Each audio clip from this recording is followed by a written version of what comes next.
आपका थोड़ा सा इंपॉर्टेंट पार्ट यहां से।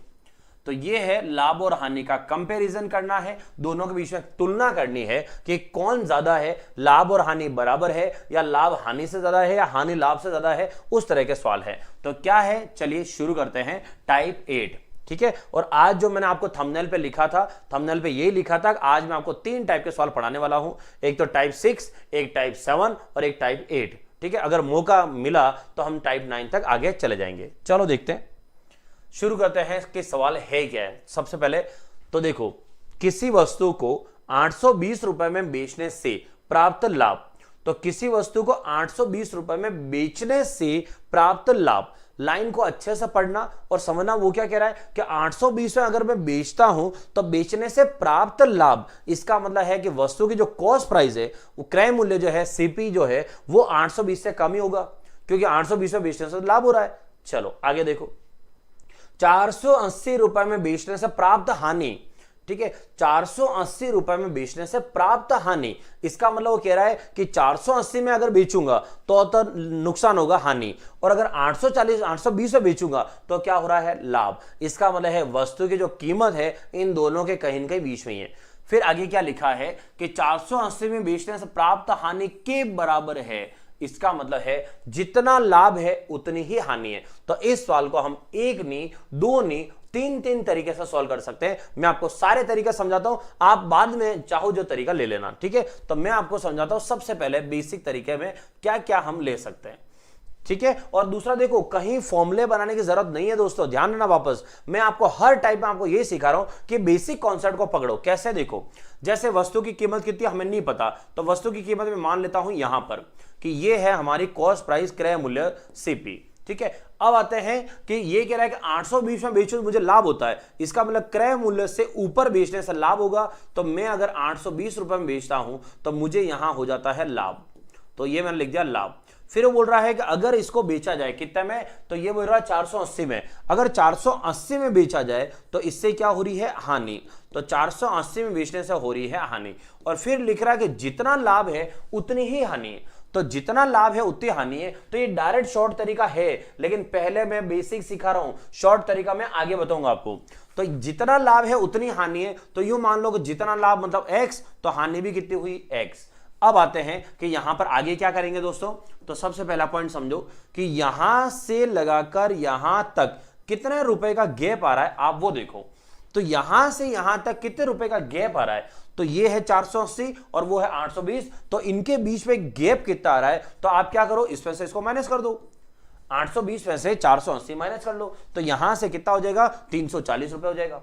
ठीक है, तो यहां से देखो कितने रुपए, तो 820 में से 500 मान लो एक बार, क्या 820 में से 500 घटाओगे 320 और ऊपर से 20 और, तो कितना हो गया 340। तो ये हो गया 340 रुपए का गैप। फिर क्या बोला कि जितना लाभ है उतनी हानि है, तो इसका मतलब इन दोनों संख्याओं को इधर इधर क्या कर दो, आधा आधा कर दो। तो 340 रुपए जो है वो लाभ और हानि का डिफरेंस, मतलब दोनों का मिलाकर, तो लाभ प्लस हानि दोनों मिलकर कितने रुपए हो गए, 340। लाभ भी कितना है x, तो हानि भी कितनी है x, तो मतलब कितना हो गया 2x, और 2x मतलब कितना हो गया 340। तो x का मान कितना हुआ, 340 बटा 2, और 340 में 2 का भाग लगाओ, कितना आया 170। इसका मतलब लाभ भी कितना 170 और हानि भी कितनी 170। तो फिर यहां आते हैं क्रय मूल्य कितना हुआ, तो क्रय मूल्य कितना हुआ, और कोई फॉर्मूला याद मत करना कितना क्या हो रहा है। अगर मैं ये कहूं कि यहां पर लाभ हुआ है 170 रुपए का, तो इसका मतलब क्या हुआ, इसका बेसिक मीनिंग क्या है वो समझना। तो लाभ होता है 170 रुपए, तो इसका मतलब क्या है कि जब मैं वस्तु 820 में बेचता हूं, तो जब मैं वस्तु 820 में बेचता हूं तो मैं 170 रुपए कमाता हूं, 170 रुपए मुझे प्रॉफिट होता है। तो क्रय मूल्य कितना हुआ, तो 820 रुपए में से 170 वापस माइनस कर लो। 170 आप कमा रहे हो तो 170 माइनस कर लो, पता चल जाएगा यहां पर कॉस्ट कितनी है। और 170 डायरेक्ट माइनस करना चाहो तो 820 में से पहले 200 रुपए कम कर दो, तो 820 में से 200 रुपए कम किए, तो इसका मतलब कितना आया, 820 में से 200 रुपए कम करने वाला है 620 रुपए, लेकिन 30 रुपए वापस ले लो, तो इसका मतलब हुआ कितना, यहां पर 620 और 30 वापस 650। तो इसका मतलब हुआ यहां पर कॉस्ट प्राइस कितनी है 650। अच्छा किस तरफ से, जब आप लाभ की तरफ से कर रहे हो तो। अब हम आते हैं हानि की तरफ से, लेकिन मैं देखो कहीं पर भी ये नहीं लिख रहा हूं कि लाभ होने पर प्लस करेंगे, हानि होने पर माइनस करेंगे, नहीं। इतना बेसिक कॉन्सेप्ट क्लियर करो कि आप देखो क्या कह रहे हो, 480 में बेचता हूं तो 480 में बेचता हूं, तब मुझे 170 की हानि हो जाती है।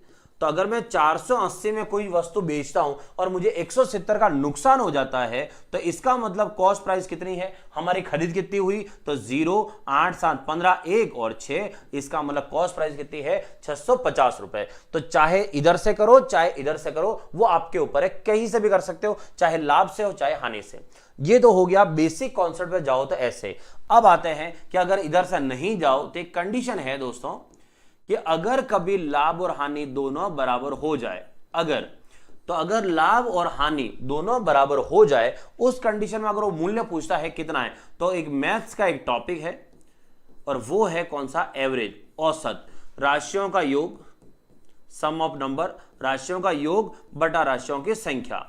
औसत का मतलब होता है बिल्कुल बीच की संख्या प्राप्त करना। तो अगर बिल्कुल बीच की संख्या लानी हो तो औसत का यूज कर लो। अच्छा बीच की संख्या क्यों बोल रहा हूं, क्योंकि ये क्या कह रहा है, जितना लाभ है उतनी हानि है, तो लाभ और हानि दोनों ही क्या है, बराबर है, तो क्रय मूल्य कहां होगा, बिल्कुल बीच में ही होगा। तो हमें अगर बीच की संख्या निकालनी है तो दोनों जो पैसा है इन दोनों को जोड़ दो, 820 प्लस 480, दोनों को जोड़ के राशियों का योग बटा राशियों की संख्या कर लो। अब यहां से देखो 20 रुपए और 80 रुपए 100, 8 4 12, तो 12 का कितना हो गया 1300, 1300 बटा 2, ये हो गया कितना 650। मतलब इस वस्तु का क्रय मूल्य कितना है दोस्तों 650 रुपए 650। तो अब देखो ये फॉर्मूला जो है ये सिर्फ और सिर्फ कब लगेगा, इसकी शर्त, कंडीशन, शर्त क्या है, अगर लाभ और हानि बराबर हुए तो ही ये फॉर्मूला यूज होगा। कौन सा, एवरेज वाला, जोड़ के आधा वाला। अगर नहीं हुए तो ये बेसिक तो आपके पास है ही है। और बेसिक क्या था ये समझ लेना सब जरूरी। तो सही, मेन पॉइंट ये कि यहां से यहां रुपए में कितना गैप है, 820 रुपए यहां है, 480 यहां है, तो यहां से यहां का गैप निकाल दो, डिफरेंस, वो डिफरेंस हुआ 340। लाभ और हानि दोनों बराबर है तो 340 का आधा इधर कर दो और आधा इधर कर दो, हो गया 170 170। डन सबको।